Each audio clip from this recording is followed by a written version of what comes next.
ইসলামে বন্ধুত্ব করার নীতিমালা কি? একজন ঈমানদার কার সাথে বন্ধুত্ব স্থাপন করবে, কার সাথে আত্মীয় স্থাপন করবে, কাকে নিজের অভিভাবক হিসাবে মেনে নিবে, আল্লাহ রাব্বুল আলামিন এই গাইডলাইন কুরআনুল কারীমের মধ্যে বলে দিয়েছেন যে কালিমা পড়েছ, ঈমান এনেছ, যার তার সাথে তুমি বন্ধুত্ব করতে পারবা না, যার তার সাথে তুমি আত্মীয়র সম্পর্ক স্থাপন করতে পারবে না, যাকে ইচ্ছা তাকে নিজের অভিভাবক হিসাবে মেনে নিতে পারবা না। বন্ধুত্ব যদি করতে হয়, আত্মীয়র সম্পর্ক যদি তুমি স্থাপন করতে হয়, দুনিয়ার কাউকে যদি তুমি অভিভাবক হিসাবে মেনে নিতে হয়, তাহলে আমি আল্লাহ রাব্বুল আলামিন তোমাদেরকে যে গাইডলাইন দিয়েছি সেই গাইডলাইন অনুযায়ী তোমাকে চলতে হবে। কার সাথে আমি আপনি বন্ধুত্ব স্থাপন করব, কাকে আমরা অভিভাবক হিসাবে মেনে নিব, কার সাথে আত্মীয়র সম্পর্ক স্থাপন করব, আল্লাহ রাব্বুল আলামিন কুরআনুল কারীমের 5 নম্বর সূরাতুল মায়েদার 55 নম্বর আয়াতে কারিমা আল্লাহ রাব্বুল আলামিন নাজিল করে ঈমানদার বান্দাদেরকে জানিয়ে দিয়েছেন।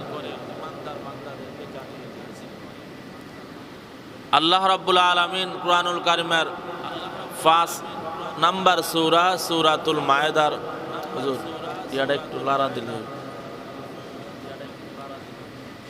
আল্লাহ রাব্বুল আলামিন কুরআনুল কারীমের 5 নম্বর সূরাতুল মায়েদার 55 নম্বর আয়াতে কারিমার মধ্যে বলেন, ইন্নামা ওয়ালিয়্যুকুমুল্লাহু ওয়া রাসূলুহু ওয়াল্লাযীনা আমানু ওয়াল্লাযীনা ইউকিমুনাস সালাতা ওয়া ইউতুনাজ যাকাতা ওয়া হুম রাকিউন। আল্লাহ রাব্বুল আলামিন বলেন, ঈমানদারদেরকে সম্বোধন করে বলেন, এই পৃথিবীর মধ্যে তোমরা সর্বপ্রথম বন্ধুত্ব স্থাপন করবা আমি আল্লাহর সাথে, আমি আল্লাহর পরে তোমরা বন্ধুত্ব স্থাপন করবা তোমাদের রাসূলের সাথে। 3 নম্বরে তোমরা বন্ধুত্ব স্থাপন করবা এমন ঈমানদার, যে ঈমানদার নামাজ পড়ে, যাকাত আদায় করে এবং বিনয়ী হয়, এমন ঈমানদারের সাথে তোমরা বন্ধুত্ব স্থাপন করবা। আল্লাহ রাব্বুল আলামিন কেন এই 3 শ্রেণীর সাথে বন্ধুত্ব স্থাপন করার জন্য আল্লাহ রাব্বুল আলামিন গাইডলাইন দিয়েছেন? কারণ এই পৃথিবীর মধ্যে বন্ধুত্বের অনেক প্রভাব রয়েছে। একজন মানুষ বন্ধুত্বের মাধ্যমে দুনিয়ার মধ্যে সে নিজের জীবন গড়তে পারে, আবার একজন মানুষ একজন খারাপ বন্ধুর মাধ্যমে নিজের জীবনকে বরবাদ করতে পারে। এজন্য কবি বলেন, সোহবতে সালেহ তোরা সালেহ কুনাদ, সোহবতে সালেহ তোরা সালেহ কুনাদ, সোহবতে সালেহ তোরা তালেহ কুনাদ। সৎ সঙ্গে সর্ববাস, অসৎ সঙ্গে সর্বনাশ।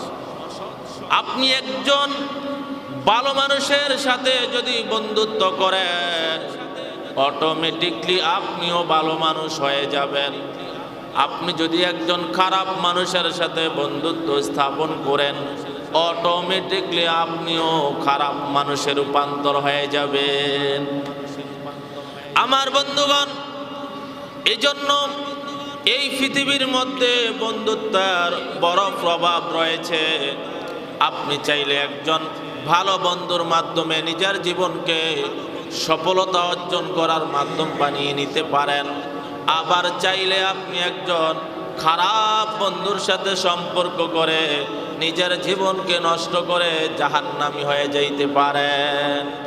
এজন্য আল্লাহ বলেন, বন্ধুত্বের যেহেতু প্রভাব বিস্তার আছে, এজন্য আমি আল্লাহ রাব্বুল আলামিন ইমানদারদেরকে কার সাথে বন্ধুত্ব করব এর গাইডলাইন দিয়েছি। আমার বন্ধুগণ, এই পৃথিবীর মধ্যে যদি আপনি এমন বন্ধু জীবনে স্থাপন করতে পারেন, দুনিয়ার মধ্যে আপনি জান্নাতের সার্টিফিকেট পেতে পারেন। আবার আপনি যদি এমন কোনো মানুষের সাথে বন্ধুত্ব স্থাপন করবেন, দুনিয়ার মধ্যে অভিশপ্ত হয়ে আপনি জাহান্নামের মধ্যে নিক্ষিপ্ত হতে পারেন। আমি যদি আপনাদেরকে একটা দৃষ্টান্ত দেই, তাহলেই আপনারা বুঝতে পারবেন। এই পৃথিবীর মধ্যে সবচাইতে নিকৃষ্ট ব্যক্তি ছিল, সবচাইতে কুখ্যাত সন্ত্রাস ছিল ফেরাউন। কে ছিল? সবচাইতে কুখ্যাত সন্ত্রাসের নাম হলো ফেরাউন। সবচাইতে নিকৃষ্ট ব্যক্তির নাম হলো ফেরাউন। এই ফেরাউন কিন্তু এক পর্যায়ে ভালো মানুষ ছিল, শুধুমাত্র বন্ধুত্বের মাধ্যমে সবচাইতে কুখ্যাত সন্ত্রাস, সবচাইতে নিকৃষ্ট ব্যক্তি হলো অন্য কোনো মাধ্যমের মাধ্যমে নয়, একজন বন্ধুর মাধ্যমে। তার নাম ছিল হামান। তার নাম হামান। ফেরাউনের একজন কাছের বন্ধু ছিল হামান। সে ছিল টাকওয়ালা, মাথায় চুল ছিল না। এজন্য আমাদের দেশেও দেখবেন বা বিভিন্ন দেশে দেখবেন, যাদের মাথা টাকওয়ালা তারা মাঝে মাঝে উল্টাপাল্টা কথা বলে। যেমন কিছুদিন আগেই যে একজন আওয়ামী লীগের মন্ত্রী ছিল টাকলা মুরাদ, সে আলেমদেরকে নিয়ে বাজে কথা বলেছিল, ইসলামকে নিয়ে বাজে কথা বলেছিল। আল্লাহ তাআলা তাকে এমনভাবে লাঞ্ছিত করেছেন, মন্ত্রিত্ব বাতিল হয়েছে, এমপিও বাতিল হয়েছে, দেশ থেকে পালাতেও বাধ্য হয়েছে। প্রিয় বন্ধুগণ, এজন্য টাকওয়ালা ছিলেন হামান। সেই হামান ফেরাউনকে এমনভাবে প্রবঞ্চনা দিয়েছেন, যেই প্রবঞ্চনার কারণে সে পৃথিবীর সবচাইতে কুখ্যাত সন্ত্রাস, পৃথিবীর সবচাইতে নিকৃষ্ট ব্যক্তি হল। প্রিয় বন্ধুগণ আমার, ফেরাউনের নাম ছিল কাবুস। আরেক বর্ণনায় এসেছে ফেরাউনের নাম ছিল রামশিস। ছোটবেলায় ফেরাউনকে রামশিস অথবা কাবুস বলে ডাকতেন। ছোটবেলায় বন্ধু হামানের সাথে চলাফেরা করতেন, বিভিন্ন জায়গায় গিয়ে মানুষের গাছের ফল চুরি করতেন, জমির ফসল চুরি করতেন। মানুষ শুধু তার বাবা মার কাছে অভিযোগ দিতেন। এক পর্যায়ে বাবা মা অতিষ্ঠ হয়ে ফেরাউনকে ত্যায্য করে দিলেন। এই পৃথিবীর মধ্যে সর্বপ্রথম ত্যায্যকৃত সন্তান ছিল রামশিস ফেরাউন। আমার বন্ধুগণ, রামশিস ফেরাউন যখন বাবা মা যখন তাকে ত্যায্য করে দিলেন, সে এবার চিন্তা করলেন এই দেশের মধ্যে আর থাকা যাবে না। তুরস্কর মধ্যে জন্মগ্রহণ করা সত্ত্বে এবার সে মিশরের দিকে সে পালিয়ে যাইতে চাইছিলেন। তার বন্ধু হামান বললেন, দোস্ত, তুমি যেহেতু বর্ডার গার্ড পারে দিবা, তুরস্ক থেকে মিশরের দিকে চলে যাইবা, আমাকে কেন রেখে যাইবা? আমাকে নিয়ে চলো। হামান এবার ফেরাউনের সাথে চললেন। অনেক কষ্ট করে যখন বর্ডার গার্ড পাড়ি দিলেন, প্রিয় বন্ধুগণ আমার, বর্ডার গার্ড পাড়ি দেওয়ার পরে ক্ষুধার্ত শরীর দেখতে পাইলেন মিশরের মধ্যে এক তরমুজওয়ালা ক্ষেতের মধ্যে তরমুজ গাছের মধ্যে পানি দিচ্ছেন। রামশিস ফেরাউন বললেন, তরমুজওয়ালা ভাই, আমাকে যদি একটা তরমুজ দিতেন আমাদেরকে, আমরা খেয়ে ক্ষুধা নিবারণ করতাম, চরম ক্ষুধার্ত হয়ে পড়েছি। তরমুজওয়ালা বললেন, এভাবেই তরমুজ দেওয়া যাবে না, আমার তরমুজ গাছের মধ্যে যদি তুমি পানি দিয়ে দাও তাহলে অবশ্যই তোমাদেরকে আমি কিছু তরমুজ দিব। রামশিস ফেরাউন আর হামান তরমুজওয়ালার কথায় রাজি হয়ে এক পর্যায়ে তরমুজ গাছের মধ্যে কিছুক্ষণ পর্যন্ত পানি দেওয়ার কারণে তরমুজওয়ালা তাদেরকে 2টা তরমুজ দিলেন, ক্ষুধা নিবারণ করলেন খেয়ে। এবার রামশিস ফেরাউন বললেন, ভাই, আমরা তুরস্ক থেকে মিশরে আগমন করলাম, চরম ক্ষুধার্ত হয়ে আছি, চরম একাকিত্ব হয়ে আছি। আপনি যদি আমাদেরকে আপনার বাড়ির কাজের লোক হিসাবে নিয়োগ দিতেন, টাকার কোনো প্রয়োজন নাই, শুধু খাবার আর আশ্রয় দিবেন, আমাদের জন্য যথেষ্ট হয়ে যাইবে। তরমুজওয়ালা চিন্তা করলেন, বাজারের মধ্যে তরমুজ নেওয়ার জন্য আমার লোকের প্রয়োজন, কাজের লোকের প্রয়োজন, ঠিক আছে, আমার বাড়ির মধ্যে থেকে যাও, আমার বাড়ির মধ্যে থেকে আমার তরমুজ ক্ষেতের চাষাবাদের কাজ করবা, বাজারে নিয়ে তরমুজ বিক্রি করবা, আমার বাড়ি থাকবা, আমার বাড়ি খাইবা। আমার বন্ধুগণ কিছুদিন পর্যন্ত তরমুজওয়ালার বাড়ির মধ্যে কাজকর্ম করলেন, সেখানেই থাকলেন। বন্ধু হামান বললেন, দোস্ত রামশিস ফেরাউন, এভাবে করে আমাদের জীবন চললেই হবে না, মিশরের মধ্যে এক গোরস্থানের মধ্যে দারোয়ান নিযুক্ত করবে। তোমার যেহেতু দেহর ফিগার ভালো, তুমি গিয়ে ইন্টারভিউ দাও, অবশ্যই টিকে যাইবা। মিশরের গোরস্থানের মধ্যে যখন দারোয়ান নিযুক্ত করলো, এবার ফেরাউন গিয়ে সেখানে ইন্টারভিউ দেওয়ার মাধ্যমে সে সবার থেকে এগিয়ে সে বিজয়ী হয়ে গেলেন, ইন্টারভিউ পাস করলেন। এবার সে মিশরের গোরস্থানে দারোয়ান হয়ে গেলেন। প্রিয় বন্ধুগণ আমার, কিছুদিন পরে দেখা গেল সেই মিশরের মধ্যে মহামারী দেখা দিল, অধিক হারে মানুষ মরা শুরু করলো। হামান এবার বুদ্ধি দিলেন, তুমি যেহেতু মানুষকে গোরস্থানের মধ্যে দাফন করবা, ফ্রি দাফন করলে হবে না, যে আগে দাফন করতে চায় তার থেকে বেশি বিনিময় গ্রহণ করবা। প্রিয় বন্ধুগণ আমার, ফেরাউন হামানের বুদ্ধিমতো যখন মানুষের থেকে টাকা গ্রহণ করে, বিনিময় গ্রহণ করে লোকগুলা দাফন করা শুরু করলেন। অধিক টাকার মালিক যখন হয়ে গেলেন, এক পর্যায়ে ফেরাউন বিশাল টাকার মালিক হয়ে গেলেন। এই টাকা কি করবে? এবার গরিব দুঃখী মানুষের মাঝে বন্টন শুরু করলেন। মিশরের জনগণ এবার সংবাদ ছড়াইয়া দিলেন, দেশে একজন আল্লাহর ওলি আছে। দেশে একজন কি আছে? আল্লাহর ওলি আছে। ফেরাউনকে আল্লাহর ওলি বলে মিশরের জনগণ দাবি করতেন। বন্ধু হামান বললেন, এখানে বসে থাকলেই হবে না, কিছুদিন পর মিশরের মধ্যে নির্বাচন আসলো। নির্বাচনের আমেজ যখন শুরু হয়ে গেল, বন্ধু হামান বলল, নির্বাচনে দাঁড়িয়ে যাও, জনপ্রিয়তা তোমার কিন্তু কম নয়। এবার যখন নির্বাচনে দাঁড়িয়ে গেলেন, জনগণ বললেন, নির্বাচনের আগেই, মন্ত্রী হওয়ার আগেই আমাদেরকে এত দান দাক্ষিণা করলেন, মন্ত্রী হবার পরে অবশ্যই আমাদেরকে আরো বেশি করে দান দাক্ষিণা করবেন।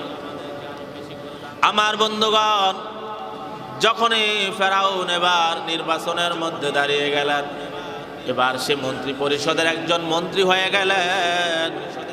মন্ত্রী হওয়ার পরে জনগণকে খুব ভালো করে চালাচ্ছিলেন, মানুষদেরকে সুযোগ সুবিধা দিচ্ছিলেন। এক পর্যায়ে দেখা গেল সেই মিশরের মধ্যে প্রধানমন্ত্রী সরকার মৃত্যুবরণ করল। এবার ফেরাউন এবার নিজে নিজে গায়ের জোরে বললেন, প্রধানমন্ত্রী যেহেতু দরকার, সরকার প্রধান যেহেতু দরকার, আমি সরকার প্রধান হয়ে গেলাম। এক পর্যায়ে ফেরাউন নিজেই গায়ের জোরে সরকার প্রধান হয়ে গেলেন। প্রিয় বন্ধুগণ আমার, এই দিক দিয়ে হামানকে বললেন, তুই আর দূরে থাকার প্রয়োজন নাই, আমার কাছে চলে আস। হামানকে কাছে নিয়ে আসলেন, একবারে স্বরাষ্ট্রমন্ত্রীর পদ তাকে দিয়ে দিলেন। আমার বন্ধুগণ, হামানকে যখন কাছে আনলেন, হামান বললেন, বন্ধু এখানেই বসে থাকলে হবে না, তোমাকে আরো উপরে উঠতে হবে। ফেরাউন বললেন, আমি তো সবার উপরেই উঠলাম, একজন তরমুজ ক্ষেতের রাখাল থেকে শুরু করে মিশরের গুরুস্থানের দারোয়ান, সেখান থেকে মন্ত্রী, এখন সরকার প্রধান, এর উপরে তো আর কোনো জায়গা নাই। হামান বললেন, এর উপরও জায়গা আছে, সেটা হলো নিজেকে খোদা দাবি করতে হবে। নাউজুবিল্লাহ বলবেন। বন্ধু হামান বললেন, শুধু সরকার প্রধান হলেই হবে না, এবার নিজেকে খোদা দাবি করো। ফেরাউন বললেন, দেশের মধ্যে আসমানি কিতাব আছে, আসমানি কিতাবের আলেম আছে, আমি যদি নিজেকে খোদা দাবি করি মানুষ আমাকে খোদা হিসাবে মেনে নিবে না। হামান বললেন, তুমি আমাকে 40 বৎসর সুযোগ দাও, আমি তোমাকে খোদা বানিয়ে ছাড়ব। ফেরাউন বললেন, কিভাবে? প্রথম 10 বৎসর পৃথিবীর মধ্যে যত আসমানি কিতাব আছে সকল আসমানি কিতাবগুলাকে জ্বালিয়ে পৃথিবী থেকে নিচ্ছিন্ন করে দিতে হবে। দ্বিতীয় 10 বৎসরে আসমানি কিতাবের যত আলেম আছে সকল আসমানি কিতাবের আলেমগুলাকে বন্দি করতে হবে, কথা মিলিয়ে নিতে হবে। দ্বিতীয় 10 বছরে সকল আসমানি কিতাবের আলেমগুলাকে বন্দি করা হলো। তৃতীয় 10 বছরে নারী আর পুরুষকে অবাধ মিলামেশা শুরু করে দিতে হবে। এবার অবাধ মিলামেশার মাধ্যমে যে যারা সন্তান জন্মগ্রহণ করবে তাদের মস্তিষ্ক ঠিক থাকবে না, তাদেরকে তুমি যেভাবে ইচ্ছা সেইভাবে পরিচালনা করতে হবে। এগুলাকে তুমি প্রশাসনিক সৈন্য হিসাবে নিয়োগ দিবা, তোমার কথা মতো চলবে। এবার তুমি নিজেকে খোদা হিসাবে দাবি করতে পারো। আমার বন্ধুগণ, বন্ধু হামান যখন ফেরাউনকে এমন পরামর্শ দিলেন, ফেরাউন আর এক মুহূর্ত দেরি করে নাই, সঙ্গে সঙ্গে প্রথম 10 বছর আসমানি কিতাব সকলগুলাকে জ্বালিয়ে জমিন থেকে নিচ্ছিন্ন করে দিলেন। দ্বিতীয় 10 বছরে আসমানি কিতাবের আলেমগুলাকে সবাইকে বন্দি করে ফেললেন। তৃতীয় 10 বছরে অবাধ নারী পুরুষ একসাথে মিলামেশা শুরু করলেন। জিনা বেবিচার জমিনার মধ্যে চালু করে দিলেন। জমিনার মধ্যে জিনা বেবিচার যখন চালু হয়ে গেল, এবার যখন যারা সন্তান পৃথিবীর মধ্যে জন্মগ্রহণ করা শুরু করল, এক পর্যায়ে ফেরাউন সেই মানুষগুলাকে তার প্রশাসনিক সৈন্য হিসাবে নিয়োগ দিলেন। এবার সৈন্য হিসাবে নিয়োগ দেওয়ার পরে আর তিনি বসে রইলেন না, এবার বললেন, আনা রব্বুকুমুল আ'লা, আমি হলাম পৃথিবীর সবচাইতে বড় খোদা। জোরে কর নাউজুবিল্লাহ। তাহলে দেখেন, একজন তরমুজ ক্ষেতের রাখাল ছিল, সেখান থেকে সে গোরস্থানের দারোয়ান হলো, এরপরে মন্ত্রী হলো, এরপরে সরকার প্রধান হলো। এবার নিজেকে খোদা বলে দাবি করে। পৃথিবীর সবচাইতে কুখ্যাত সন্ত্রাস, পৃথিবীর সবচাইতে নিকৃষ্ট হলো কার মাধ্যমে? বন্ধুর মাধ্যমে। কার মাধ্যমে? এজন্য বন্ধুর প্রভাব আছে না নাই? আমার বন্ধুগণ, আপনি যদি চাঁদাবাজির সাথে বন্ধুত্ব করেন আপনিও এক পর্যায়ে চাঁদাবাজি হয়ে যাবেন। আপনি যদি টেন্ডারবাজির সাথে বন্ধুত্ব করেন আপনিও এক পর্যায়ে টেন্ডারবাজ হয়ে যাবেন। আপনি যদি একবার সুদখোরের সাথে বন্ধুত্ব করেন আপনিও সুদখোর হয়ে যাবেন। আপনি যদি নামাজের মুসল্লির সাথে সম্পর্ক করেন আপনি অটোমেটিকলি নামাজি হয়ে যাবেন। আপনি যখন ইমানদারের সাথে সম্পর্ক করেন তাহলে অবশ্যই অবশ্যই আপনি একজন পাক্কা ইমানদার হয়ে যাবেন। এই জন্য আল্লাহ বলেন বন্ধুত্বের প্রভাব পৃথিবীর মধ্যে অনেক বেশি। এজন্য পৃথিবীর মধ্যে তোমরা কাকে বন্ধু বানাবে সেই গাইডলাইন আমি আল্লাহ রাব্বুল আলামিন কোরআনের মধ্যে লিপিবদ্ধ করে দিয়েছি। আমার বন্ধুগণ, আল্লাহ রাব্বুল আলামিন এজন্য বলেন, হে ঈমানদারেরা, এই পৃথিবীর মধ্যে সর্বপ্রথম তোমরা আমি আল্লাহর সাথে বন্ধুত্ব স্থাপন করতে হবে। আমি আল্লাহর সাথে যদি তোমরা বন্ধুত্ব স্থাপন করতে পারো, আমি আল্লাহ ঘোষণা দিলাম দুনিয়ার মধ্যে তোমার কোনো টেনশন নাই, আখিরাতেও তোমার কোনো পেরেশানি নাই। জোরে কোন সুবহানাল্লাহ। আল্লাহ রাব্বুল আলামিন কুরআনুল কারীমের মধ্যেই বলে দিয়েছেন, আল্লাহ রাব্বুল আলামিন বলেন, আলা ইন্না আউলিয়া আল্লাহি লা খাউফুন আলাইহিম ওয়ালা হুম ইয়াহজানুন। জোরে বলুন আল্লাহু আকবার। আল্লাহ রাব্বুল আলামিন বলেন, যারা আমি আল্লাহর সাথে বন্ধুত্ব করলো, আমি আল্লাহর সাথে সম্পর্ক স্থাপন করলো, আমি আল্লাহকে নিজের অভিভাবক হিসাবে মেনে নিল, আমি আল্লাহ ঘোষণা দিলাম লা খাউফুন আলাইহিম, দুনিয়ার মধ্যে তার কোনো ভয় নাই, ওয়ালা হুম ইয়াহজানুন, আখিরাতেও তার কোনো টেনশন নাই। আল্লাহর সাথে যার বন্ধুত্ব হবে, দুনিয়ার কোথায়ও তার ভয় থাকবে না, আখিরাতে কোথায়ও তার টেনশন থাকবে না। আমার বন্ধুগণ, আল্লাহর সাথে বন্ধুত্ব করলে আল্লাহ রাব্বুল আলামিন, আপনি দুনিয়ার মধ্যে যত বিপদের মধ্যে পড়েন, যত মুসিবতের মধ্যে পড়েন, খোদার কসম করে বলতে পারি আপনি কোথায়ও আটকা পড়বেন না। দুনিয়ার মানুষের কাছে আপনি সাহায্য চাইতে হবে না, দুনিয়ার মানুষের কাছে হাত বাড়াইতে হবে না। অবশ্যই আল্লাহ রাব্বুল আলামিন আপনাকে আসমানি সাহায্য করবেন। একটা দৃষ্টান্ত যদি আমি আপনাদেরকে দেই তাহলেই আপনারা বুঝতে পারবেন। আল্লাহর ওলি, জগৎ বিখ্যাত ওলি আব্দুল্লাহ ইবনুল মুবারক রহমতুল্লাহি আলাইহি, যিনি ছিলেন ইমাম বুখারীর ওস্তাদ। কার ওস্তাদ? ইমাম বুখারীর ওস্তাদ ছিলেন হযরতে আব্দুল্লাহ ইবনুল মুবারক রহমতুল্লাহি আলাইহি। তিনার একজন গোলাম ছিলেন, আব্দে মুকাতাব গোলাম। গোলামকে বললেন, গোলাম তুমি যদি আমাকে কিছু কিছু করে টাকা এনে দিতে পারো তাহলে আমি তোমাকে আজাদ করে দিব, মুক্ত করে দিব। গোলাম চিন্তা করলেন, এতদিন পর্যন্ত আমি আমার মনিবের দিনের বেলায় গোলামি করেছি, খেদমত করেছি, রাতের বেলায় আমি আমার রবের গোলামি করেছি। আমার মনিব থেকে যদি আমি মুক্তি পেয়ে যাই, দিনে এবং রাতে একমাত্র আল্লাহ রাব্বুল আলামিনের ইবাদতের মধ্যে লিপ্ত থাকতে পারবো। আমার বন্ধুগণ, গোলাম এবার দুনিয়ার মানুষের দরওয়াজার কাছে যাইলেন না, দুনিয়ার মানুষের কাছে হাত বাড়াইলেন না।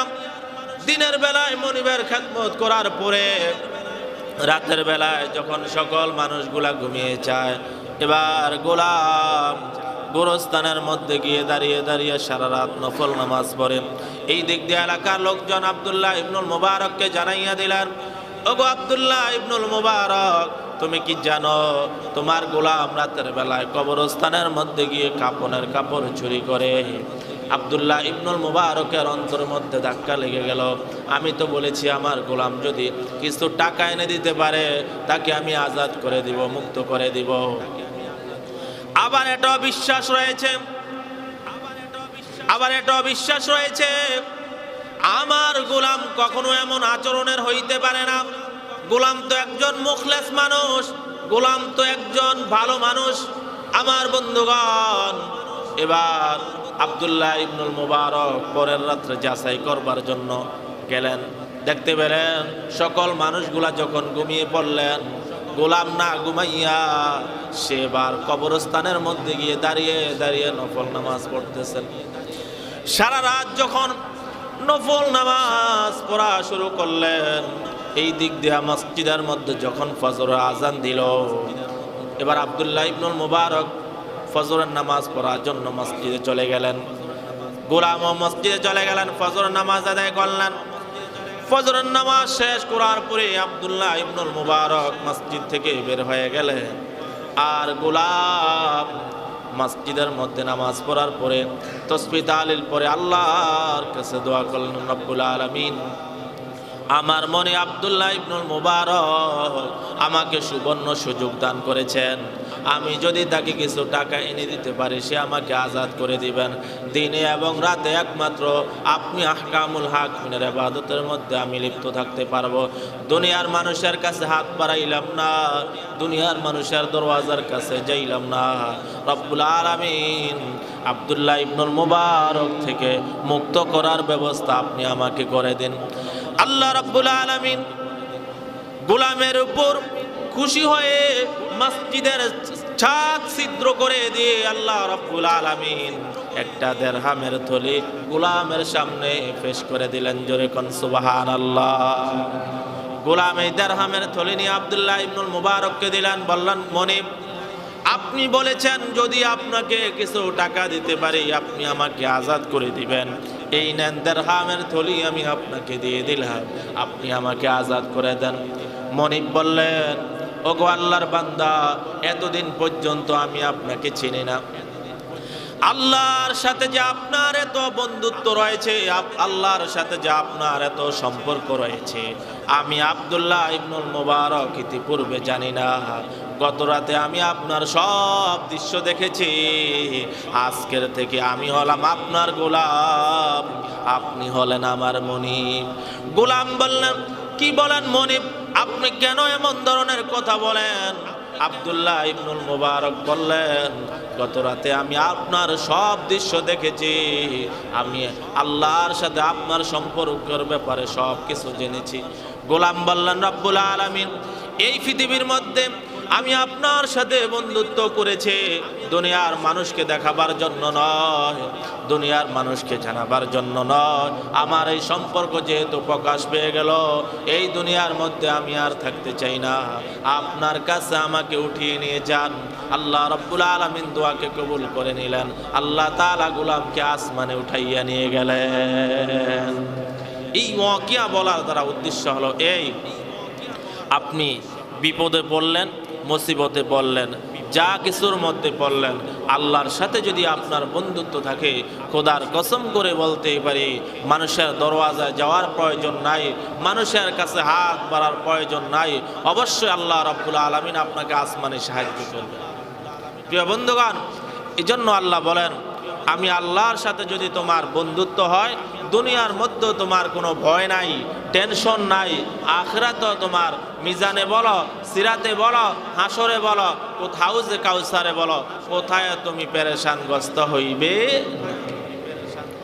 আমার বন্ধুগণ, আল্লাহ রাব্বুল আলামিন বলেন, আমি আল্লাহর সাথে বন্ধুত্ব করার পরে পৃথিবীর মধ্যে তোমাকে দ্বিতীয় প্রকার যার সাথে বন্ধুত্ব করতে হবে, সেটা হলো আমার রসুলের সাথে। কার সাথে? রসুলের সাথে বন্ধুত্ব করতে হবে। আল্লাহর হাবিবের সাথে যার বন্ধুত্ব হয়ে যাবে, আল্লাহ রাব্বুল আলামিন যখন তার হাবিবকে সুপারিশ করার যখন মাকাম দিয়ে দিবেন, তখন আল্লাহর হাবিব সুপারিশ করে আল্লাহর হাবিবের উম্মতকে জান্নাতের মধ্যে নিয়ে যাবে। যদি আপনার সম্পর্ক, আপনার বন্ধুত্ব আল্লাহর হাবিবের সাথে হয়ে যায়, আল্লাহ রসুল সাল্লাল্লাহু আলাইহি সাল্লামকে যখন শাফাআতে কুবরা দান করবেন, তখন আল্লাহর হাবিব সুপারিশ করে আল্লাহ রসুলের সাথে যার বন্ধুত্ব ছিল তাকে মালিকের জান্নাতের মধ্যে নিয়ে যাবে। প্রিয় বন্ধুগণ, এই জন্য আল্লাহর হাবিবের সাথে যার বন্ধুত্ব ছিল, দুনিয়ার মধ্যেই তারা জান্নাতের সার্টিফিকেট পেয়েছেন। আর যারা আল্লাহর হাবিবের বিরোধিতা করেছেন, দুনিয়ার মধ্যেই অভিশপ্ত হয়ে তারা জাহান্নামের মধ্যে নিক্ষিপ্ত হয়েছেন। আল্লাহ রসুল সাল্লাল্লাহু আলাইহি সাল্লাম 10 জন সাহাবীকে দুনিয়ার মধ্যে জান্নাতের সার্টিফিকেট দিয়েছেন। জোরে কোন সুবহানাল্লাহ।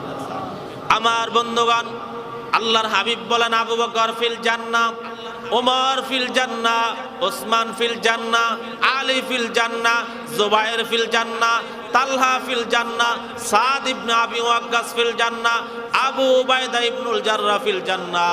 আমার সাহাবীরা তোমরা শুনে রাখো, আমার সাহাবী আবু বকর জান্নাতের মধ্যে যাবে, আমার সাহাবী ওমর জান্নাতের মধ্যে যাবে, আমার সাহাবী উসমান জান্নাতের মধ্যে যাবে, আমার সাহাবী আলী জান্নাতের মধ্যে যাবে, আমার সাহাবী জুবাইর জান্নাতের মধ্যে যাবে, আমার সাহাবী সাদ বিন আবি ওয়াক্কাস জান্নাতের মধ্যে যাবে, আমার সাহাবী তালহা ফিল জান্নাতের মধ্যে যাবে, আমার সাহাবী আবু উবাইদা ইবনুল জাররাহ জান্নাতের মধ্যে যাবে। কেন জান্নাতের মধ্যে যাবে? দুনিয়ার মধ্যে আমার সাথে বন্ধুত্ব করেছে, আল্লাহ রাব্বুল আলামিন দুনিয়ার মধ্যেই তাদেরকে জান্নাতের সার্টিফিকেট দিয়েছে। আমার বন্ধুগণ, আল্লাহর হাবিবের সাথে কেমন ভাবে বন্ধুত্ব করলেন, আপনাদেরকে দৃষ্টান্ত না দিলেই আপনারা বুঝবেন না। হযরত আবু বকর সিদ্দিক রাদিয়াল্লাহু তাআলা আনহুকে আল্লাহ রাসূল জান্নাতের সার্টিফিকেট দিয়েছেন। আবু বকর যখন ইসলাম ধর্ম গ্রহণ করলেন, ইসলাম ধর্ম গ্রহণ করার পরে এক জায়গায় গিয়ে আল্লাহর হাবিবকে সাথে নিয়ে কাফেরদের কাছে আল্লাহর হাবিবের সভ্যতার কথা বললেন, সংস্কৃতির কথা বললেন, আল্লাহর হাবিবের চরিত্রের কথা বললেন, আখলাকের কথা বয়ান করলেন। কাফেররা যখন আবু বকরের থেকে এমন বক্তব্য শুনলেন, আবু বকরকে এবার পাকড়াও করে এমন ভাবে মারধর করলেন, আবু বকরকে আঘাতপ্রাপ্ত করলেন। এমনকি কাফেরদের শক্ত জুতার মাধ্যমে আবু বকরের চেহারার মধ্যে এমন ভাবে আঘাতপ্রাপ্ত করলেন, চেহারাকে আব্রু থেব্রু করে ফেললেন। আবু বকরকে চিনা যায় না। এক পর্যায়ে রক্তপাত হতে হতে আবু বকর বেহুশ হয়ে গেলেন। যখনই মনে করলেন আবু বকর মারা গেলেন, এবার কাফেররা সেখান থেকে চলে গেলেন। আবু বকরের গোত্রের লোকেরা যখন এই সংবাদ পাইলেন, দৌড়াইয়া আসলেন, আসার পর আবু বকরের কে দেখে এমন আকৃতি দেখে কাফেরদেরকে বললেন, তোমরা মনে রাখো আমাদের বংশের লোকেরা তোমরা যারা এমন করেছ, খোদার কসম করে বলে আবু বকর যদি মারা যায় তোমাদের একটাকেও ছাড় দেওয়া হবে না, একটাকেও ছাড় দেওয়া হবে না। এবার তার গোত্রের লোকেরা তাকে বাড়ির মধ্যে আনার পরে দীর্ঘক্ষণ পর্যন্ত তাকে হুঁশ আনতে চেয়েছিলেন। এক পর্যায়ে তিনি হুঁশ এসেছিল, বেহুশ থেকে যখন হুঁশ আসলো, আসার পর আবু বকরের মা বললেন, এত পরিমাণে রক্তপাত হয়েছে, তাকে দেখো কিছু খাবার খেতে পারো কিনা, কিছু খাবার যদি খাওয়াও তাহলে তার শরীরের মধ্যে কিছুটা শক্তি আসবে। আবু বকর বললেন, আমি এক মুহূর্তের জন্য আমি কোনো খাবার আমার মুখের মধ্যে দিব না যতক্ষণ পর্যন্ত আমার হাবিবের, আমার রসুলের, আমার বন্ধুর অবস্থা না জানবো। জোরে কোন সুবহানাল্লাহ। গোত্রের লোকেরা খেপে গেলেন। আবু বকরের মাকে গিয়ে বললেন, তোমার ছেলে পাগল হয়ে গিয়েছে, যার জন্য এত মার খাইলো, আঘাতপ্রাপ্ত হইল, সে কোনো খোঁজ খবর নিল না। তারপরও সে বলতেছে যতক্ষণ পর্যন্ত তার অবস্থা সম্পর্কে অবগত না হবে তার মুখের মধ্যে কোনো খাবার দিবে না। আবু বকরের মা গিয়ে বললেন, বাবা তুমি যেই মুহাম্মদের কথা বলতেছ সেই মুহাম্মদকে আমি কোথায় পাবো? আবু বকর বললেন, তুমি কি খাত্তাবের মেয়েকে চিনো না? হযরত ওমরের বোনকে চিনো না? তুমি সেই খাত্তাবের মেয়ের কাছে যাও, তার কাছে যাইলেই মুহাম্মাদুর রাসূলুল্লাহ সাল্লাল্লাহু আলাইহি সাল্লামের সংবাদ পাইবা। আমার বন্ধুগণ, সিদ্দিক আকবরের মা যখন খাত্তাবের মেয়ের কাছে যাইলেন, যাওয়ার পরে জিজ্ঞাসা করলেন, মুহাম্মাদুর রাসূলুল্লাহ কোথায় রয়েছে, আমাকে একটু সংবাদ দাও। খাত্তাবের মেয়ে মনে মনে ভাবলেন, মনে হয় কোনো গোয়েন্দা সংস্থা নাকি, কোনো সিআইডি নাকি, মুহাম্মদের সংবাদ নিয়ে তাকে হত্যা করে ফেলবে। খাত্তাবের মেয়ে বললেন, আমি তো মুহাম্মাদুর রাসূলুল্লাহকে চিনিই না, তুমি কি বলতেছ, কোথায় থেকে এসেছ? সিদ্দিক আকবরের মা বললেন, ওগো আল্লাহর বান্দে শুনে রাখো, আমি হলাম আবু বকরের মা। আমি আমার সন্তানকে অনেক মায়া করি, মোহাব্বত করি, কিন্তু আমার সন্তানকে কাফেররা এমন ভাবে আঘাতপ্রাপ্ত করেছে, মৃত্যুর মুখে পতিত করে দিয়েছে। আমার সন্তান বলল, যতক্ষণ পর্যন্ত মুহাম্মাদুর রাসূলুল্লাহর সংবাদ না পাইবে ততক্ষণ পর্যন্ত মুখের মধ্যে কোনো খাবার দিবে না। তুমি আমাকে সংবাদ দাও মুহাম্মাদুর রাসূলুল্লাহ কোথায় রয়েছে। খাত্তাবের মেয়ে বললেন, আবু বকর এখন কোথায় রয়েছে? সিদ্দিক আকবরের মা বললেন, আবু বকর বাড়ির মধ্যে রয়েছে। খাত্তাবের মেয়ে বললেন, আমাকে নিয়ে চলো, আমি আবু বকরের সাথে সাক্ষাৎ করতে চাই। খাত্তাবের মেয়ে যখন সিদ্দিক আকবরের সাথে সাক্ষাৎ করলেন, আবু বকরের আঘাতপ্রাপ্ত শরীর দেখে এবার খাত্তাবের মেয়ে বললেন, ওগো আবু বকর, শুনে রাখো, শুনে রাখো, যারা তোমাকে এমনভাবে আঘাতপ্রাপ্ত করলো অবশ্যই আল্লাহ রব্বুল আলামিন তাদেরকে অভিশপ্ত করে জাহান্নামের মধ্যে নিক্ষিপ্ত করবে। সিদ্দিক আকবর বললেন, হে বোন, সব কথা পরে আগে বলো আমার মুহাম্মাদুর রাসূলুল্লাহ কোথায় রয়েছে। খাত্তাবের মেয়ে বললেন, আবু বকর, তুমি মুহাম্মদের কথা জিজ্ঞাসা করিও না এমন ভাবে, কারণ তোমার মা তো একজন মুশরিকা, কাফেরদের কাছে মুহাম্মদের সংবাদ বলে দিতেও পারে। সিদ্দিক আকবর বললেন, না না, আমার মা এমন নিমক হারাম নয়, আমার মা আমাকে অনেক ভালোবাসে, আমার মা বলবে না। এবার খাত্তাবের মেয়ে বললেন, মুহাম্মাদুর রাসূলুল্লাহ ইবনে আরকামের বাড়ির মধ্যে আছে। সিদ্দিক আকবর বললেন, আমাকে সেখানে নিয়ে চলেন।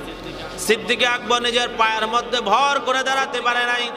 খাত্তাবের মেয়ের এক কাঁধের মধ্যে হাত দিয়ে ভর করলেন, আরেক হাত নিজের মায়ের কাঁধের মধ্যে ভর করে যখন ইবনে আরকামের বাড়ির মধ্যে গেলেন, যাওয়ার পরে আল্লাহ রাসূল সাল্লাল্লাহু আলাইহি সাল্লাম যখন সিদ্দিক আকবরকে দেখলেন, দেখার পরে চোখের পানি ছেড়ে দিয়ে আবু বকরকে জড়াইয়া ধরে বললেন, আবু বকর, কাফেররা তোমাকে যেমন ভাবে আঘাতপ্রাপ্ত করলো, তোমাকে যেমন ভাবে মারধর করলো, খোদার কসম করে বলি, খোদার কসম করে বলি, কুরাইশ গোত্রের মধ্যে আল্লাহ রাব্বুল আলামিন আমার পরে তোমাকে এমন মাকা আমার মর্যাদা দিবে, পৃথিবীর কাউকে আর এমন মাকা আমার মর্যাদা আল্লাহ রাব্বুল আলামিন দিবেন না।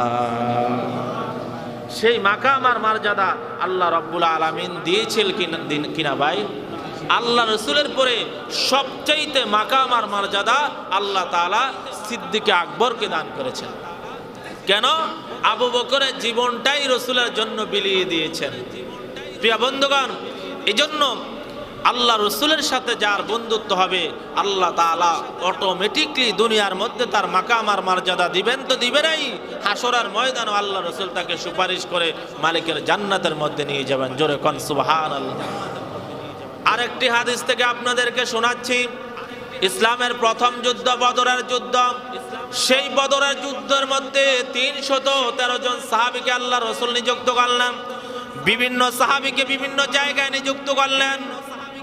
আল্লাহ রসুল সাল্লাল্লাহু আলাইহি সাল্লামকে 10 জন সাহাবায়ে কেরাম ঘেরাও করে রেখেছেন, কাফেররা যাতে আক্রমণ করতে না পারে। আল্লাহ নবীজির একজন সাহাবী ছিলেন আবু উবাইদা ইবনুল জাররাহ। আবু উবাইদা ইবনুল জাররাহ বলেন, আমাকে আল্লাহ রসুল নির্দিষ্ট একটা জায়গার মধ্যে দাঁড় করিয়ে দিলেন। হঠাৎ করে আমি দেখতে পাইলাম একজন কাফের দরবারে নিয়ে আল্লাহ রসুলকে আঘাত করতে চাইলেন। আমি লোকটিকে আমার নির্দিষ্ট জায়গা থেকে এসে যখন লোকটিকে সরাইয়া দিলাম, কিছুক্ষণ পরে লোকটি আবার ক্ষিপ্ত হয়ে দরবারে নিয়ে আসলেন, আল্লাহ রসুলের গর্দানের মধ্যে আঘাত করবেন। আবু উবাইদা ইবনুল জাররাহ বলেন, আমি আমার নির্দিষ্ট জায়গা থেকে এসে লোকটিকে আবার সরাইয়া দিলাম।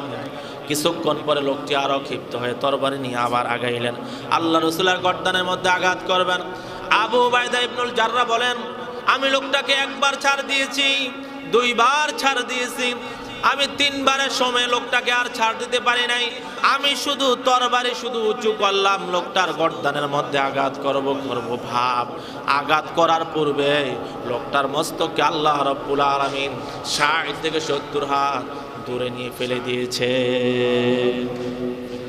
এবার সেই যুদ্ধের মধ্যে আল্লাহ তাআলা মুসলমানদেরকে বিজয়ী করলেন। 70 জন মার্কা মারা কাফের সেই যুদ্ধের মধ্যে হত্যা হয়েছে। আল্লাহ রসুল বলেন, এই যুদ্ধের মধ্যে যতগুলা কাফের হত্যা হয়েছে সকলের লাশগুলাকে একত্রিত করো। 69টি লাশ পাওয়া গেছে যার দেহের সাথে মস্তক লেগে আছে। একটা লাশ এমন পাওয়া গেছে যার মস্তকের সাথে কি নাই, যার দেহের সাথে কি নাই, মস্তক নাই। আল্লাহ রসুল বলেন, এই লাশের মস্তক কোথায় আছে তালাশ করে নিয়ে আসো। 60 থেকে 70 হাত দূরে তার মস্তকটা পাওয়া গেল। এবার মস্তকটা যখন দেহের মধ্যে লাগানো হলো, এবার দেখা গেল এই লোকটা অন্য কেউ নয়, এই লোকটা হলো আবু উবাইদা ইবনুল জাররাহ, জন্মদাতা পিতা। আল্লাহু আকবার বলবেন না? আমার বন্ধুগণ, কাফেররা এলান ছড়াইয়া দিলেন, মুহাম্মদের কেমন ধর্ম সন্তান বাবার মস্তক উড়াইয়া দিলেন, মুহাম্মদের কেমন ইসলাম সন্তান বাবার গর্দান উড়াইয়া দিলেন। আল্লাহ রসুল এমন সংবাদ পাইয়া, কাফেররা যখন এমন সংবাদ দিলেন, আল্লাহ রসুল পেরেশানগ্রস্ত হয়ে গেলেন। আল্লাহ রাব্বুল আলামিন ওহী নাযিল করলেন আল্লাহর হাবিবের কাছে, ইয়া রাসূলুল্লাহ, হে আমার হাবিব, আপনার সাহাবী আবু উবাইদা ইবনুল জাররাহ যে আচরণটুকু করেছে, আমি আল্লাহ রাব্বুল আলামিন এত খুশি হয়ে গিয়েছি, আমি আবু উবাইদাকে দুনিয়ার মধ্যে জান্নাতের সার্টিফিকেট দিয়ে দিয়েছি। 10 জন জান্নাতের সার্টিফিকেট প্রাপ্ত সাহাবীর মধ্যে একজনের নাম হলো আবু উবাইদা ইবনুল জাররাহ। এজন্য দ্বীনের খাতিরে, ইসলামের খাতিরে, শরীয়তের খাতিরে বাবাকেও ছাড় দেওয়া যাবে। আবু উবাইদা ইবনুল জাররাহ, আমার বাবাকে আমি একবার ছাড় দিয়েছি, 2 বার ছাড় দিয়েছে। আবু উবাইদা বলেন, আমার বাবা যেহেতু আল্লাহ রসুলের গর্দান উড়াইতে চায়, আমি আর আমার বাবাকে ছাড় দিতে পারি না। প্রিয় বন্ধুগণ, আল্লাহর সাথে বন্ধুত্ব করার কারণে দুনিয়ার মধ্যেই জান্নাতের সার্টিফিকেট পেয়েছেন। এজন্য যারা রসুলের সাথে বন্ধুত্ব করেছেন দুনিয়ার মধ্যেই জান্নাতের সার্টিফিকেট পেয়েছেন। আর যারা রসুলের সাথে দুশমনী পোষণ করেছেন দুনিয়ার মধ্যে অভিশপ্ত হয়ে জাহান্নামের মধ্যে নিক্ষিপ্ত হয়েছেন। এজন্য আল্লাহ বলেন, এই পৃথিবীর মধ্যে ইমানদার আমার সাথে বন্ধুত্ব করার পরে আমার রসুলের সাথে বন্ধুত্ব করবে, আমার রসুলের সাথে বন্ধুত্ব করার পরে 3 নম্বরে বন্ধুত্ব করবে ওয়াল্লাযিনা আমানু, যারা ইমানদার। কেমন ইমানদার? আল্লাযিনা ইউকিমুনাস সালাত, যে ইমানদার নামাজ পড়ে, ওয়ায়ুতুনাজ যাকাত, যাকাত আদায় করে, ওয়াহুম রাকিউন, এবং যে ইমানদার বিনয়ী হয়, এমন ইমানদারের সাথে বন্ধুত্ব করতে হবে। তাহলে বোঝা যায় সকল ইমানদারের সাথে বন্ধুত্ব করা যাবে না। যে ইমানদার নামাজ পড়ে, যে ইমানদার যাকাত দেয়, যে ইমানদার বিনয়ী হয়, তাহলে পরিপূর্ণ ঈমান আনতে হলে নামাজ পড়তে হবে, যাকাত দিতে হবে, বিনয়ী হইতে হবে, তাহলে একজন পরিপূর্ণ ইমানদার হতে পারবে। কথা বলেন ঠিক কিনা? আমার বন্ধুগণ, তাহলে বোঝা গেল আল্লাহ রাব্বুল আলামিন বলেন এমন একজন ইমানদারের সাথে তোমার বন্ধুত্ব করতে হবে, সম্পর্ক করতে হবে, অভিভাবক হিসাবে মেনে নিতে হবে, যে ইমানদার নামাজ পড়ে, যাকাত আদায় করে এবং বিনয়ী হয়। বোঝা যায় নামাজের সাথে বন্ধুত্ব করলে নামাজি হওয়া যায়, যাকাত আদায়কারীর সাথে সম্পর্ক করলে যাকাত আদায়কারী হওয়া যায়, বিনয়ীর সাথে সম্পর্ক করলে বিনয়ী হওয়া যায়। আমি যদি আপনাদেরকে একটা দৃষ্টান্ত দেই তাহলেই আপনারা বুঝতে পারবেন। জগৎ বিখ্যাত একজন বাদশা ছিলেন, ফখরবিহীন বাদশা, যার নাম ছিল সুলতান মাহমুদ গজনবী। কি নাম? কি নাম? সুলতান মাহমুদ গজনবী। এমন একজন ফখরবিহীন বাদশা ছিলেন, সাধারণ মানুষের সাথে যখন চলতেন সাধারণ জনগণ আর বাদশা বুঝাই যাইত না। এজন্য কবি বলেন एक ही सब में खड़ा हुआ महमूद आयाज, ना कोई बंदा रहा ना कोई बंदा नवाज। एक ही सपेर मध्य दाঁড়িয়ে গেল সম্রাট মাহমুদ, একই সপের মধ্যে দাঁড়িয়ে গেল গোলাম আয়াজ। এবার সম্রাট মাহমুদও নাই, গোলাম আয়াজও নাই, সাধারণ মানুষও নাই, উভয়জন আল্লাহ পাকের গোলামে পরিণত হয়ে গিয়েছে। এমন একজন ফখরবিহীন বাদশাহ গভীর রাত্রে ঘুম থেকে উঠেছেন, তাহাজ্জুদ নামাজ পড়বেন। প্রিয় বন্ধুগণ, পুকুর ঘাটে গেলেন তাহাজ্জুদ নামাজ পড়ার জন্য, ওযু করবেন, ওযু বানাবেন। দেখেন পুকুরের অপর পাশে চারজন যুবক দাঁড়িয়ে আছে। সুলতান মাহমুদ গজনবী মনে মনে ভাবলেন, মনে হয় আমি যেমন তাহাজ্জুদ নামাজ পড়ার জন্য পুকুর ঘাটে এসেছি ওযু করবার জন্য, এই যুবকগুলাও ওযু করবার জন্য পুকুরের কাছেই এসেছে। ওই দিক দিয়া ওই চারজন যুবক, তাদের ধারণা হলো আমরা যেমনিভাবে চুরি করতে এসেছি, তারা এসেছিলেন চুরি করতে। তারা চিন্তা করলেন মনে হয় আমরা যেমন চুরি করতে গভীর রাত্রে এসেছি, ওই লোকটিও মনে চুরি করতে এসেছি। এবার চোরগুলা বললেন একা একা চুরি করলে বেশি লাভবান হইবেন না, আমাদের সাথে সম্পৃক্ত হইলে বেশি লাভবান হইবেন। সুলতান মাহমুদ গজনবী তো ফখরবিহীন একজন বাদশা ছিলেন, তিনি চোরদের সাথে মিশে গেলেন। সুলতান মাহমুদ গজনবী এবার বললেন তোমাদের কি যোগ্যতা আছে তোমরা যে চুরি করবা? একজন বলল আমার যোগ্যতা হলো আমার চোখে, আমি অন্ধকারে যাকে দেখি তাকে আমি দিনের বেলায় চিনে ফেলি। আরেকজন বললেন আমার যোগ্যতা হলো নাকে, আমি নাক দিয়ে ঘ্রাণ নিয়ে বুঝতে পারি কোথায় স্বর্ণ আছে, কোথায় রূপা আছে, কোথায় টাকা আছে। আরেকজন বলল আমার যোগ্যতা হলো কানে, আমি আমার কান দিয়ে কুকুরের ভাষা বুঝতে পারি। আরেকজন বলল আমার যোগ্যতা হলো হাতে, আমি যখন হাত দিয়ে তালি দেই গেটের তালা খুলে যায়, সন্দুকের তালা খুলে যায়। সুলতান মাহমুদ গজনবী বললেন তাহলে তো তোমাদের অনেক যোগ্যতা আছে, তোমাদের সাথে চুরি করা যায়। চারজন যুবক বললেন আমাদের যোগ্যতা সম্পর্কে আপনি জানলেন, আপনার কি যোগ্যতা আপনি বলেন, তাহলেই তো সমান ভাগ পাইবেন।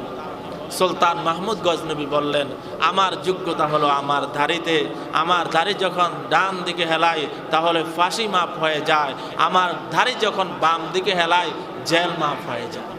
চোরেরা এবার বললেন তাহলে আমরা যখন চুরি করি জেল আর ফাঁসির ভয়টাই আমাদের বেশি, তাহলে জেল আর ফাঁসি মাফ হওয়ার যেহেতু মাধ্যম আছে আমাদের আর কোনো টেনশন। আমার বন্ধুগণ, সুলতান মাহমুদ গজনবী এবার তাদের সাথে যখন মিশে গেলেন, চোররা বললেন আমরা সুলতান মাহমুদ গজনবীর বাড়ির মধ্যেই আজকে চুরি করব। সুলতান মাহমুদ কিছুই বুঝতে দিলেন না, বললেন ঠিক আছে চলো।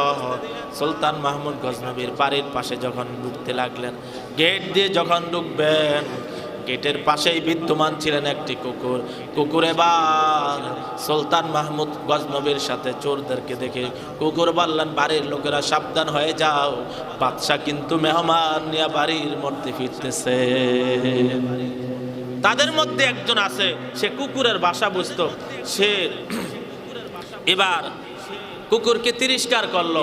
আমরা যাই সুলতান মাহমুদ গজনবীর বাড়িতে চুরি করতে, আর কুকুর বলে বাদশাহ মেহমান নিয়ে বাড়ি ফিরতেছে। কুকুর সত্যি বলতেছে কিনা ভাই?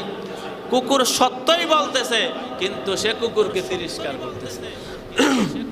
আমার বন্ধুগণ, চারজন চোর যখন সুলতান মাহমুদ গজনবীকে নিয়ে তার ঘরের মধ্যে ঢুকলেন, এবার সোনা গয়না সব কিছু চুরি করে যখন এবার থলি বাঁধলেন, গাঁটতি বাঁধলেন, এবার তারা চিন্তা করলেন গভীর রাত্রে সারা রাত ক্লান্ত শরীর কিছুটা আরাম করে নেই, আমাদের কাছে তো জেল আর ফাঁসি মাফ হওয়ার মাধ্যম আছেই, কোনো টেনশন নাই।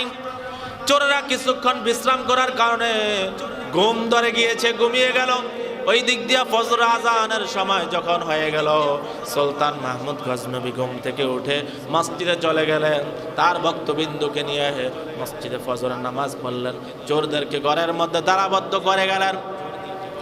নামাজের শেষে তার ভক্তবিন্দুকে বললেন, আমার ঘরের মধ্যে চারজন যুবককে আবদ্ধ করা আছে, চারজন চুরি করতে এসেছে, তাদেরকে ধরে নিয়ে আসো। এবার যখন তাদেরকে ধরে নিয়ে আসা হলো সুলতান মাহমুদ গজনবী বিচারকের আসনে, আর চারজন যুবক যখন আসামির কাঠগড়ার মধ্যে দাঁড় করিয়ে দেওয়া হলো, চারজন যুবকের মধ্যে একজনের যোগ্যতা ছিল, তার চোখের মধ্যে অন্ধকার রাতে যাকে দেখে তাকে দিনের বেলায় চিনে ফেলে। সেবার বললেন, ভাই গত রাত্রে তো আপনি আমাদের সাথে সম্পর্ক ছিল, বন্ধুত্ব করেছেন, আপনিও তো আমাদের সাথে চুরি করলেন, আজকে আপনি বিচারকের আসনে আর আমাদেরকে আপনি আসামির কাঠগড়ায় দাঁড় করাইয়া দিলেন। সুলতান মাহমুদ গজনবী বললেন, ঠিক আছে যাও, এক রাত্রে তোমাদের সাথে আমার বন্ধুত্ব ছিল, এই জন্য আমি আজকে তোমাদেরকে ক্ষমা করে দিলাম, খবরদার খবরদার আর কোনোদিন চুরি করবা না। চোরদের মধ্যে এবার তাদের মধ্যে অনুতপ্ত এসে গেল, এক রাতে একজন মানুষের সাথে সম্পর্ক করার কারণে যদি আমরা মাপ পেয়ে যাই, যিনি আহকামুল হাকিমে, তার সাথে যদি আমাদের বন্ধুত্ব হয়ে যায়, তাহলে তো আমাদের চিরদিনের সকল গুনাহগুলো আল্লাহ রাব্বুল আলামিন ক্ষমা করে দিবে। প্রিয় বন্ধুগণ, এখান থেকে বুঝে আসে নামাজির সাথে আপনার বন্ধুত্ব হলে আপনি নামাজি হবেন, আপনি যদি ইমানদারের সাথে আপনি বন্ধুত্ব করেন আপনি ইমানদার হবেন, আপনি যদি চাঁদাবাজির সাথে সম্পর্ক করেন আপনি চাঁদাবাজ হবেন, আপনি ইয়াবাখোরের সাথে সম্পর্ক করলে আপনিও ইয়াবাখোর হবেন, আপনি গাঁজাখোরের সাথে সম্পর্ক করলে আপনিও গাঁজাখোর হবেন। কথা বলেন ঠিক কিনা? এই জন্য নামাজের সাথে, ইমানদারের সাথে, ভালো মানুষের সাথে সম্পর্ক করতে হবে। আল্লাহ রাব্বুল আলামিন আমাদেরকে ভালো মানুষের সাথে বন্ধুত্ব করার তৌফিক দান করুন। সকলে বলি আমিন। ওয়া আখির দাওয়ানা আলহামদুলিল্লাহি রাব্বিল আলামিন। যারা সুন্নাত পড়েন চারা কাসুলিল্লাহ।